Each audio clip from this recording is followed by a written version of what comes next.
Welcome to the Beats and Balance podcast, where rhythm, resistance, and rest fuel creative survival and collective healing.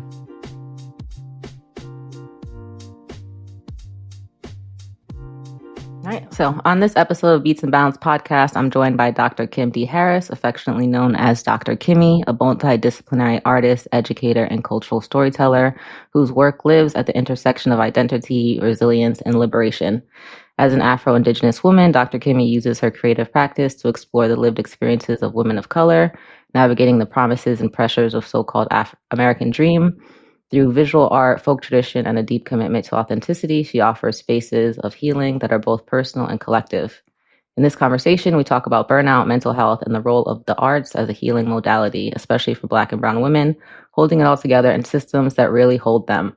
We also dive into the wisdom of African and Indigenous traditions, the power of rest, and what it means to define success on our own terms. This episode is a soft but radical invitation to return to yourself and to remember that healing is art and art is resistance. I'm very happy to have you with us here, Dr. Kimme. Thank you so much. And feel free to introduce yourself and tell us about your work. Yes, thank you so much, Tenor, for having me here. I feel so honored.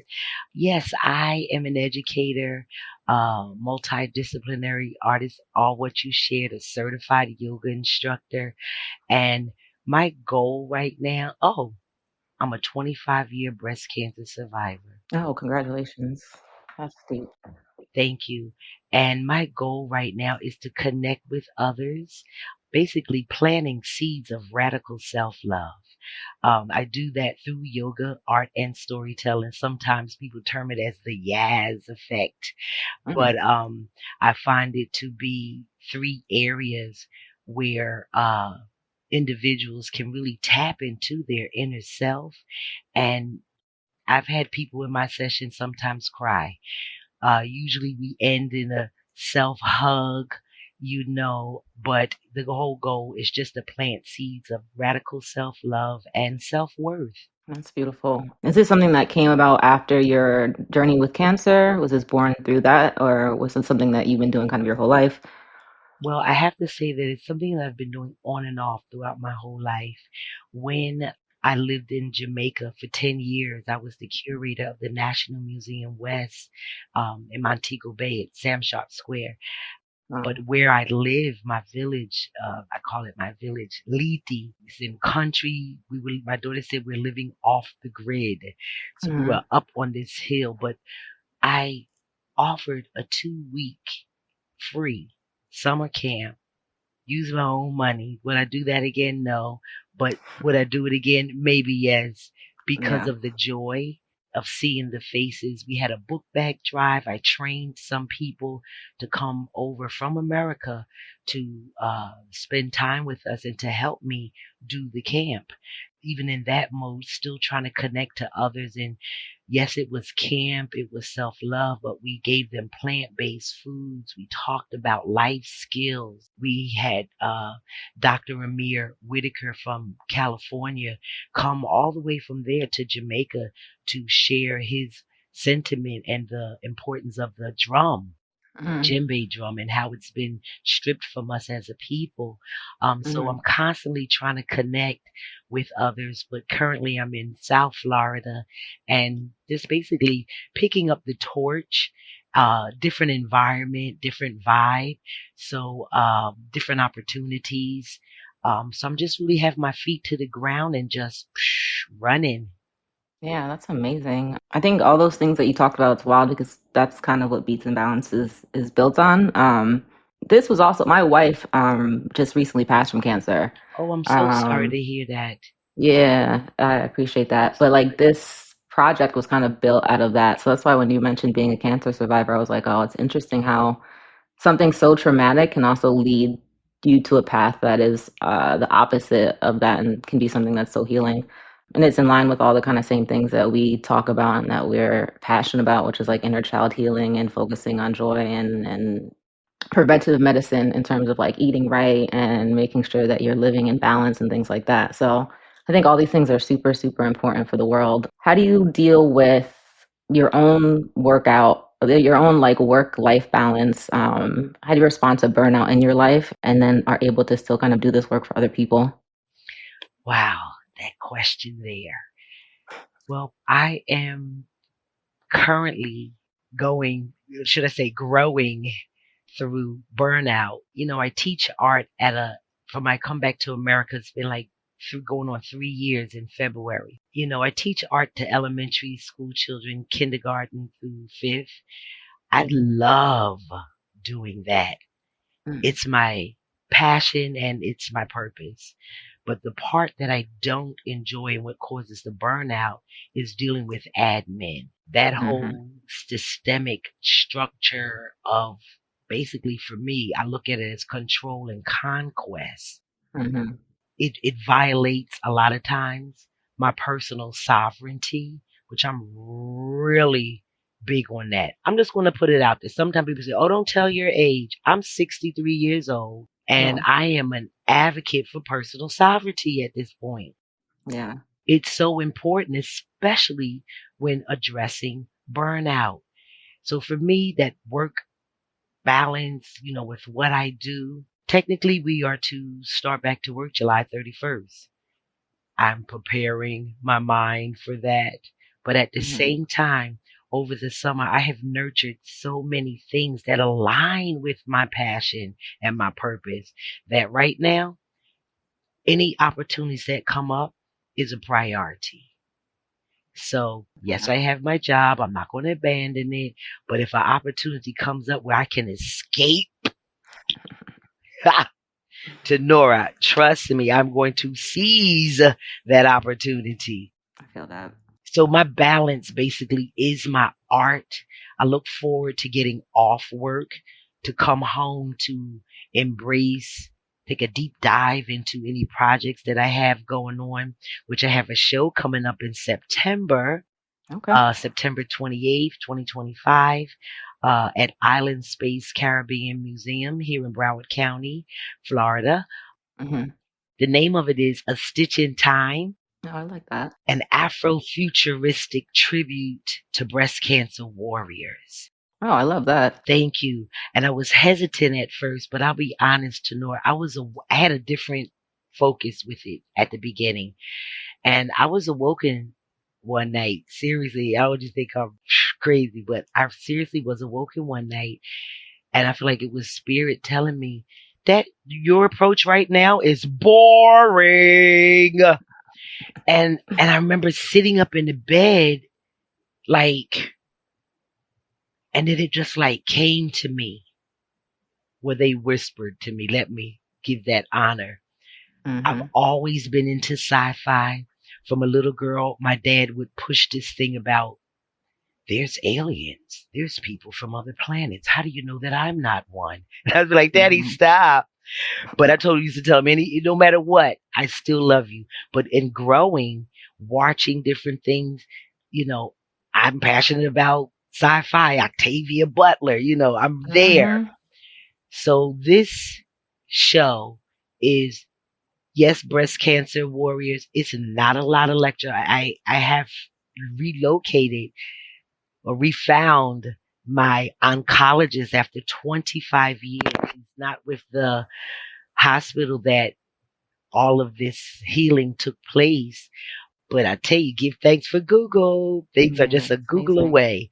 So it's not about lecturing and sharing data. I've been telling people as I share the flyer, it's not about data, statistics, the latest research. It is an art exhibition with live entertainment. I have singers. I have spoken word artists. I have live drumming and dancers. It's a celebration. But the theme, everyone has to wear black, white, pink, and yellow. Okay. Or a combination thereof. And the artwork has to be of those same colors, pink, black, white, and yellow. So I'm going for a vibe here, curating this show. So I'm really excited about it because it is something, again, that is my passion. Will I have to take off days for work? Probably so. Definitely worth it. That's a shame, but no, it is what it is. So the other thing that I have coming up couldn't sleep. I don't know why, Tenor, lately I sleep, but sometimes I don't sleep. My pattern of sleep is off. Mm-hmm. Like this morning, I didn't go to bed till 3:30 and I was back up 7:10, like I feel ready. that. So, but I'm busy doing my art. And the other show that I have coming up is with Twist Out Cancer and Adrian Arsh Center in Miami. Mm-hmm. They having a gala in September 25th, a few days before my show. And they paired several of us who've had a bout with cancer, either as a survivor or a caregiver. And they pair Mm-hmm. us with what they call an inspiration. We connect with them, hear their story, really vibe with them. Like, I love my inspiration. Yeah. And we create an art piece. The art piece is then showed at this gala in Miami at Adrian Arsh Center. And they have funders, bidders that will come. I hope that mine gets picked because it's little perks that come with that. So I'm doing a Mm-hmm. self-portrait of my inspiration based off of her story that she shared with me after several meetings. She's in Mm-hmm. Chicago. I'm in Florida. Wow. So, but other than that, I just plant seeds going around doing community outreach via yoga, art, and storytelling. It's such a healing, I hear it so much, Tenor, when people are either engaged in the sessions or afterwards. Oh my God, I needed this. Mm-hmm. I put on a little ambient music, depending on my vibe. I might put on some reggae. Mm-hmm. And I just really create an experience. I share my experience as far as healing and Mm-hmm. how yoga, art, and storytelling has been that go-to modality for me. Yeah, I mean, your energy radiates through the screen, so I could feel that. I could feel your classes could be very transformational. I'm floored at how much you do. You stay super busy. But it makes sense because all the work that you do seems pretty aligned with your healing practices. So it's like, it's not so much that you're working, it's like you're healing and working simultaneously. It's an ongoing process. I used to think at one point, oh, you could reach a plateau like, ta-da! No. At my age, I realized it's an ongoing process. Why? Because life has its moments of lifing. Mm-hmm. You know what I mean? So you're constantly evolving, putting your mindset. That's what it boils down to, your mindset and your choices, putting it to the test, putting that as cards on the table, reevaluating, removing, Mm-hmm. reestablishing. So it's ongoing. No, I like that. I like to look at life as like a wave. There's like ups and downs, and you kind of just have to be ready to ride where you're at and That's just not right. sink in, which can be difficult. There's so much being thrown at you with everything in the world. Because it's not just like surviving your own personal issues, but then you also have to survive life and society and everything else that's going on out there, and then still provide for your family and, have a job and Yeah. make money and all these other things. So, many kudos to you for keeping that all going and then Thank still you. having the time to give back to others. It's pretty amazing. Let's talk about your Afro-Indigenous identity because that's something that you talk about. How has that informed your creative and professional life and approach? For the most part, it has informed my life and my approach based off of the symbols, the character traits of my tribe, which is Nanticoke. We're located in Millsboro, Delaware. Mm-hmm. It's not a reservation. The land is the land that they've always been. Growing up, I used to resist that awareness. When my Mm-hmm. dad would want to take us to Delaware for powwows, Oh, wow. and I used to actually get an attitude with him, like, oh, wow, Daddy, every year, like you keep asking, I don't want to go. And it's when I had my children, because every year he always asked. Mm-hmm. And it's until I had my children that, again, that shift of mindset. And I started going, realizing this is a part of who I am. You Mm-hmm. know, my father's name is Nawat, left-handed one. And Daddy, God rest his soul, sending you love and light. I give thanks that he always planted the seed and he always kept our membership up. So, our card is active, myself and my sister Mm-hmm. and my children.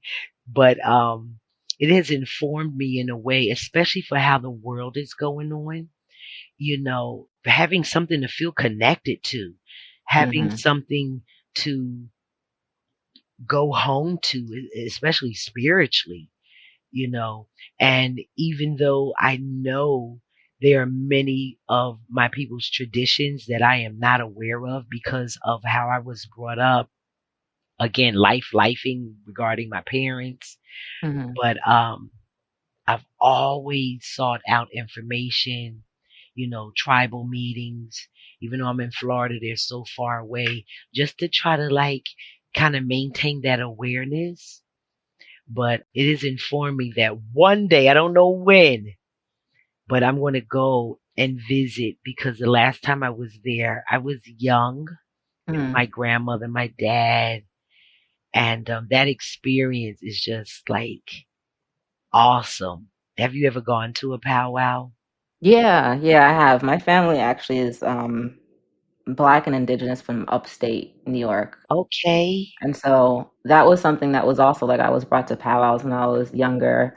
So like I'm hearing these stories and I'm like, wow, there's not a lot of people that have these same kind of experiences. And I also was kind of like, not that I didn't want to go I was dragged to powwows, to African American museums, like the Blacks and Wax Museum in Baltimore as a kid. Like I didn't want to go to any type of Oh, I museums. went It wasn't. there.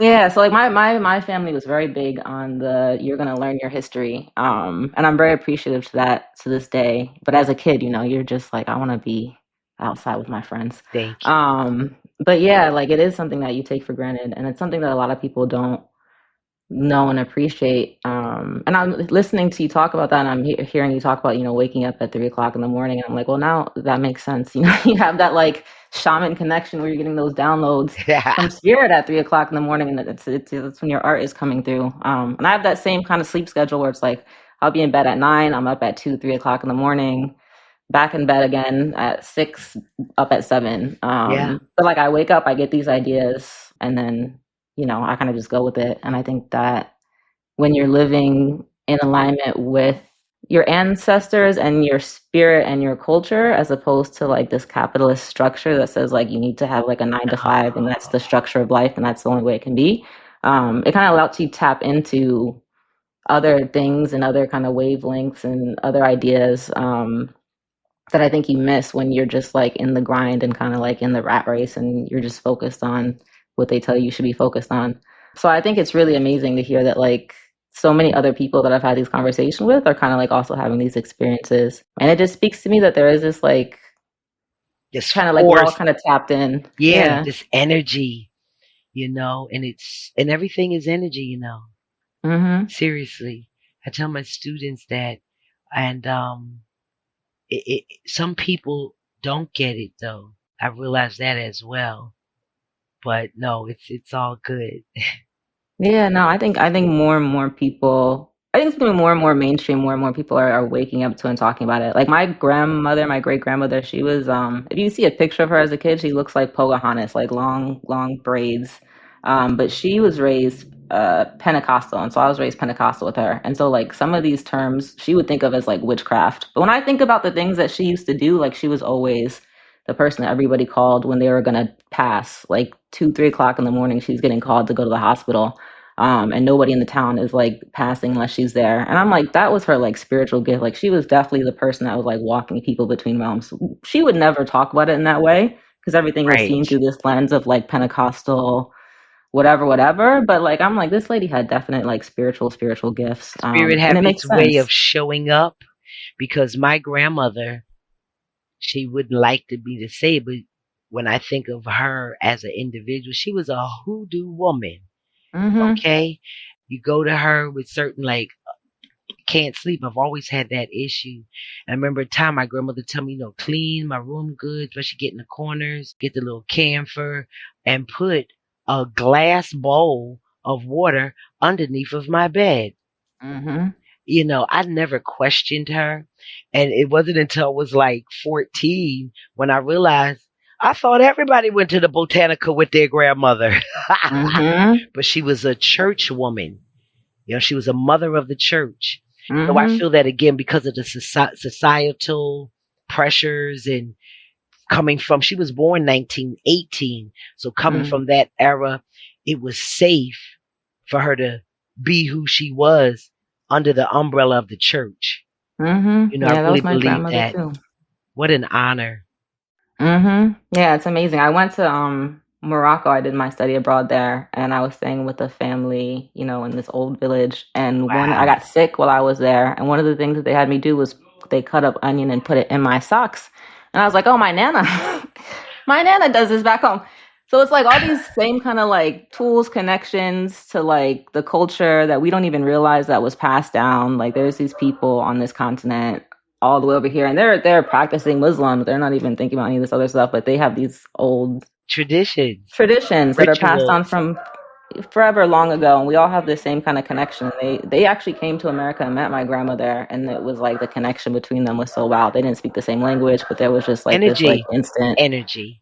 energy. Yeah, so I believe strongly in all of that. Like I think that as human beings we are all deeply connected in ways that we don't realize. But I think if you tap in and you spend time, even just sitting with yourself, you kind of can like get back to that sense of like where we all started. So I think it's beautiful to see you doing that work. Yeah. I just wanted to add right quick. My grandmother, Hmm. my grandmother, she's Nana as well. Oh, I love that. Yep. Yes, And she was my nana was a mother. Mother Harry is what they called her in the church. She was a mother to the church. Mother Carter. That's a Yep. lesson. Yeah. I See, love it. love that too. All right, so let me see. Let's switch up to talking about your art and why that's a powerful tool for addressing not only burnout, but your mental well-being, your own healing, and then using it as a tool to help other women of color. You know, when people come to my workshops, I share with them at the beginning before they start, it is not, okay, about the outcome. It is about the process, the act, the gesture of creating. That's where that connection, that energy, that synergy happens, you know, in planting that seed with others until they experience it. It's like they don't realize that they enjoy this. And it's not just with painting. I work with clay. Mm. I'm a mixed media textile folk artist. So I work with fabric and found objects. Yes, yes, I'm that artist. If you throwing something in the trash, it drives my children crazy. But if you throwing something in the trash and it look like I can artify it, yeah, I'll be going home with it. I love that. It's just, I don't know, I'm just driven that way. So a lot of cowrie shells, mirrors, Amazing. sticks, depending on what it is and my mood at that time when I see it. And again, I just hear these whispers. I've gone past things and get a download, as you call it. Go back and pick that up. That could go with that piece you working on. I will turn around and go back and pick it up. You know, I do Hmm. my walks in the morning, and sometimes my daughter joins me. And when I have those moments, she's like, "Mommy, do you really?" And I'm like, "Yes, I do." You Yeah. know, I just go with the moment. But no, I encourage others to tap into their creative side. The name of my business is The Creative You Hmm. LLC. And even though people say I'm not an artist, oh, I'm not, when they tap into their self, it's there. It's just a gift from the creator. Everybody has it. Like, look Hmm. at your tats. Everybody has, even though one of my daughter has it. This is called a sleeve, mommy. No, I, yeah, it's funny because this is my grandfather was an art professor, and so this is his work that I have tatted on me. And I can't draw for anything, but I used to spend all my time as a little kid in his studio with him, watching him draw, and he did stained glass and carvings and all that stuff. what So, an honor. My grandfather is who I first get those seeds planted. He didn't have a studio. Sometimes it was like in the dining room or the living room, or in the This was our basement. garage. I'll say his studio was our garage, but yeah. Okay, like you can identify. And with Papa, he would give me little tasks, whether he used it or not. But he would give me a task, like maybe with a certain paintbrush, a certain flow of the brush, a stroke. He would show me, and then he'd say, "All right, really, as a grown up, as an educator, as a mom." He was keeping me busy while he was doing what he was doing, but I was learning, knowing how to do. Oh, let me copy Pop-Pop's brush strokes. He said I need to do 25 of them. So I learned a lot of things, and I didn't realize that I was even like really into art. It was play for me. I hope I'm not getting off on topic because I'm just there, but it was play for me. And my dad is the one who saw a pattern of creativity. Let me tell you something, Tenor. When I was little, I used to make some fly clothes for my Barbie dolls out of socks, buttons, you know what I mean? And I didn't realize, even though I do collaging now, but I was in collaging then. My grandmother would save the Christmas cards. Don't ask me why. Yeah, I'm going to tell you why. She would take them and you reuse them, and all around the borders, around everywhere in the house, there was a doorway. You saw all of the collection of the Christmas cards. So that's why she saved them. But there were times, because seriously, she had so many of them, that I would create my own personalized Christmas cards. I did my own writing, but the pictures that were on the cards, I would reassemble them on my thing. So I've always been into art. I just didn't know that, I came away from it. Again, how I was brought up with my mom, she didn't see it as a gift. She didn't see it as something to nurture. Whereas my parents were separated. So whereas my dad did, when I got into Philadelphia College of Art, which then evolved to University of Arts, which now has shut down, I think, last year. But my father went to the initial interview. I wasn't with him. He got all the particulars. Daddy came home, put the paper here. I really want you to do this. And I started working on the prompts, the guidelines of what they wanted for this submission. And I got in. I was that shifted a lot for me. I felt so free, and in growing up more, again with my mom, you need to leave that crap alone. Go get that 9 to 5, blah, blah, blah, blah, blah. And I let it go. Would dibble and dabble in it on the side, but I let it go. And it's when I went through that cancer ordeal, a part of my healing, even though I would do it on and off, I took a deep dive more into the visual arts. But as far as storytelling, being a griot, a jolly, I've been doing that for some time, ever since I lived in Philadelphia, as far as to pay my bills. Hey, that's where I'm now. Shout out to Philadelphia. Are you? Yeah, I was about to ask you if you've ever been up here and been to the garden with all the, what's it called? The Magic Garden, with all the... I'm having moments right now. There are too many, I don't like to call them coincidentals. Synchronicities. Yeah, even hearing you talk about your story and your mother, same thing. My mom was a lawyer. She had me at 17, so I was with her in college and law school and all that. And she definitely was like, I want to go to film school. And she was like, that's not a real job. And I never thought of myself as an artist. I can't draw. My grandfather was like an art professor. So I looked at that as like, if you can't be on that level, then don't bother. Right. And then now at this age, I, with the cancer with my wife, I quit my nonprofit job. I've been doing that most of my life, like nonprofit work and political organizing.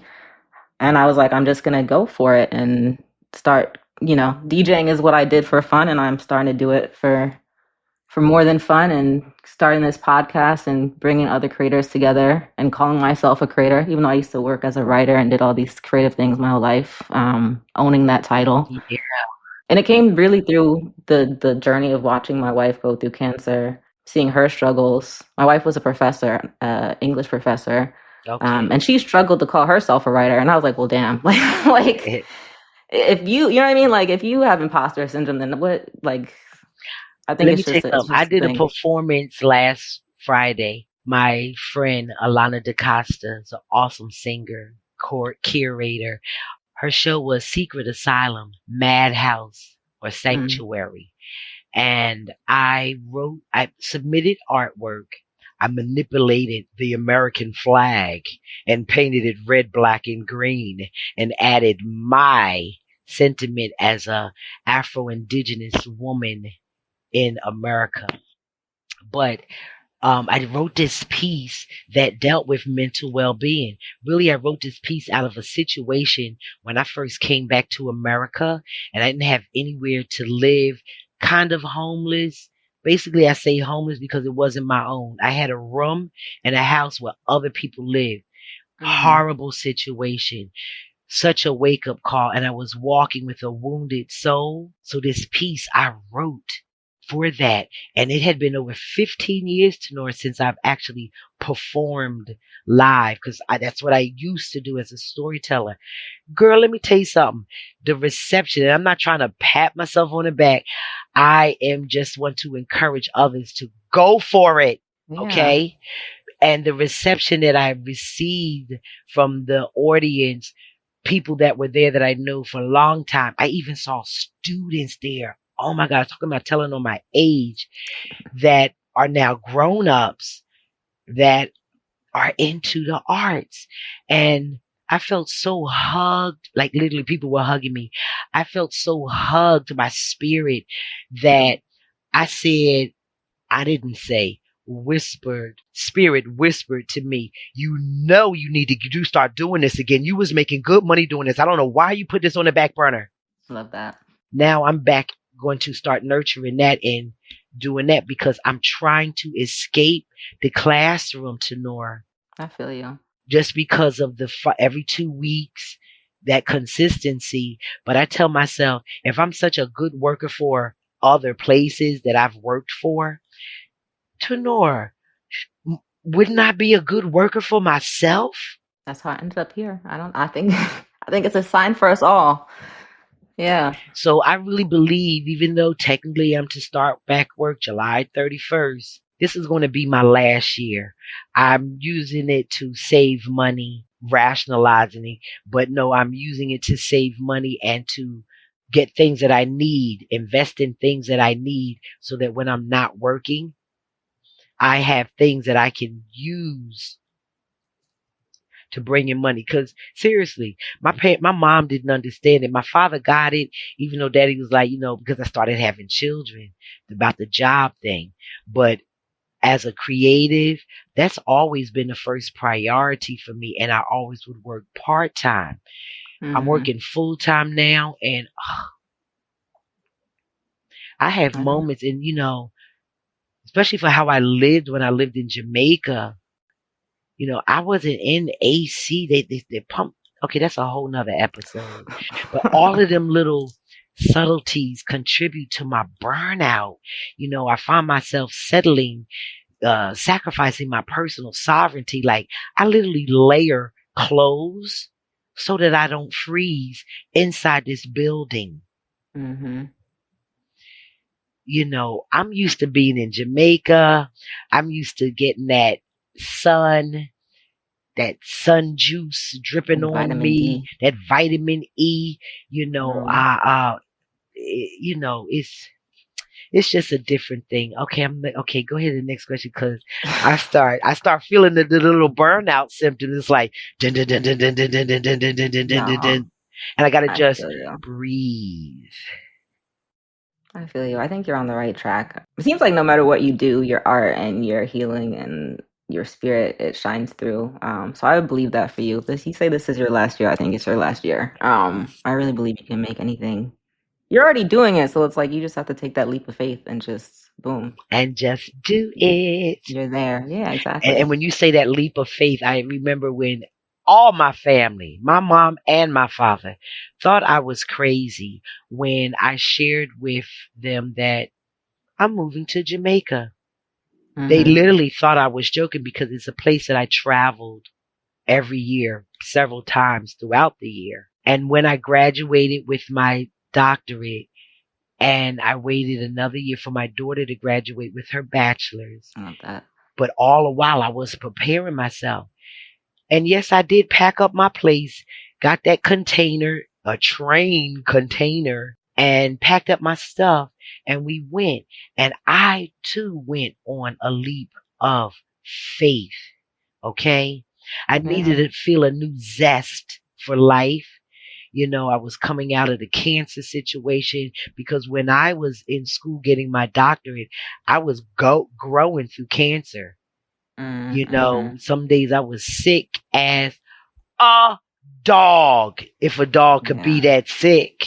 That's another episode, Black Women in Academia and Cancer Pipeline. So that's a very real thing. Yeah, it's a real thing. I had started writing, but I didn't complete it yet. Dissertation Chronicles of a Black Girl.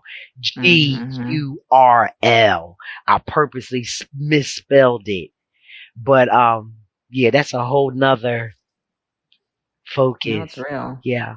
It's definitely real. But you made it through the other side. And I like, if you can beat cancer and you can beat grad school and getting a PhD as a Black woman, that's a, people don't realize that in and of itself, the type of things you have to come up against just in that world in and of itself is wild. Yeah. So if you can do that, I feel like you could pretty much do anything you want in this life. Like those are two of the hardest things that you could pretty much do. So you've already done those things. Yeah, thank you. So it's beautiful. It's beautiful to hear your story and all the things that you've done and will continue to do. And the youth that you impact. I know you're trying to get out of those schools, but the babies, I'm sure, need you and appreciate you. And I'm sure you're impacting their lives in beautiful ways. And it's 11:11 on the clock right now, which feels auspicious. Oh, divine. So we'll close it here. Is there anything else that you want to say or anything else that you want to plug that you have coming up? No, just my show in September 28th, 2025 at Island Space Caribbean Museum in Broward County, Florida from 2 to 6 p.m. Other than that, I post my things on Eventbrite. If you are ever in Florida, you know, check me out. Come to the workshops. So wait, let me ask you, do you live in Philly now? Or are you just there? Live in Philly, Germantown. Tenor. That's me planting a seed. Okay. Yeah. I have all my family's in Philly. Tenor. That's me planting a seed. And I don't know if I should do this. You might have to cut this after if you do your little editing. Yeah. Girl, I need to come to Philly. Is there any way we can collaborate? Yeah, for sure. Spoken word, yoga, art. Tenor, I haven't been to Philly. And I lived in Jamaica for 10 years. Prior to that, I lived in Florida for 21 years. It's been a little minute. And if I come, I would love to come back like, ta-da! Come up. Anytime. I'm up here. I'm going to keep in touch with you. Yeah, the whole point of this is to build community and to do things like that. So whatever you want to do, we can definitely collab. There's a ton that we have in common already. The end goal is to try to build like a community center up here. My wife has like 1,000 books that I now have, so I want to create like a library memorial for her. Hey, that's so beautiful. Yeah, you know, she was a lit professor, so it's a very curated, amazing collection of books that she has. A lot of like Black work. So yeah, there's a lot to collab on. For the logistics about that, because I would entertain that. Yeah, for sure. Anytime. Okay. And yeah, as soon as you were talking about like picking up things, I was like, oh, I wonder if you've ever been to Philly to the garden with all the I don't know about the mosaics. I don't know about the garden. The last I was there, unfortunately, was for a funeral, and I know we have to go. But I remember driving through the neighborhood because my people live in West Philly. Okay. I used to live in North Philly, South Philly, West Philly. But what I last remember were the beautiful murals. Yeah. In the heart of the neighborhood. And I just was mesmerized about that. The last, I used to be a member of the National Association of Black Storytellers. And I'm one of the founding members of Keepers of the Cultures, which is a storytelling organization. But I'm not familiar with the garden. What is that? It's a there's this artist that lived in Philadelphia, him and his wife, and he would just collect glass and random pottery, I guess, from Philly and all over the world. And he created this like huge mosaic garden that you can now go in. It's like a museum in South Street, like at the end of South Street. But you'll see like he has mosaic murals up around the city too. So like I'm sure you've driven past them and seen like a wall where it's just like all like glass and ceramics and stuff like that. He makes murals with them. But there's an actual like garden that you can it's like, $10 to pay to go in. When I Um come, I it's really cool. here's a planting a seed again. When I Yeah, come, I want to go there. Okay, 100%. and yeah, I want to get a bean pie. That's a shame. Hey, that's right around the corner. The right around the That's corners. a shame. Okay, this has been so enjoyable. Yeah. It made my day. Just the divine connection, that synergy, and I thank you so much, and for thinking of me for this. And I wish you Yeah, thank you. abundance of success. And until we meet again, Of course. Thank you so much. Thank you for joining us. Thank you for signing up to be a part of this. Thank you for all the work that you've done and will continue to do. I could feel your light from here, and it radiates. And I'm sure that everybody that comes in contact with you benefits from that. So thank you thank for you. that. Yeah, and we'll definitely be in touch, and there'll be definite more collaborations in the future. Awesome. I love that. You have a beautiful day, Tenor. Sending you a big hug, healing Yeah, hugs of condolences, and all of that thank good you. stuff. Okay. Thank you. Thank you. All You too. right. All right. All right. Peace. Be blessed. Bless.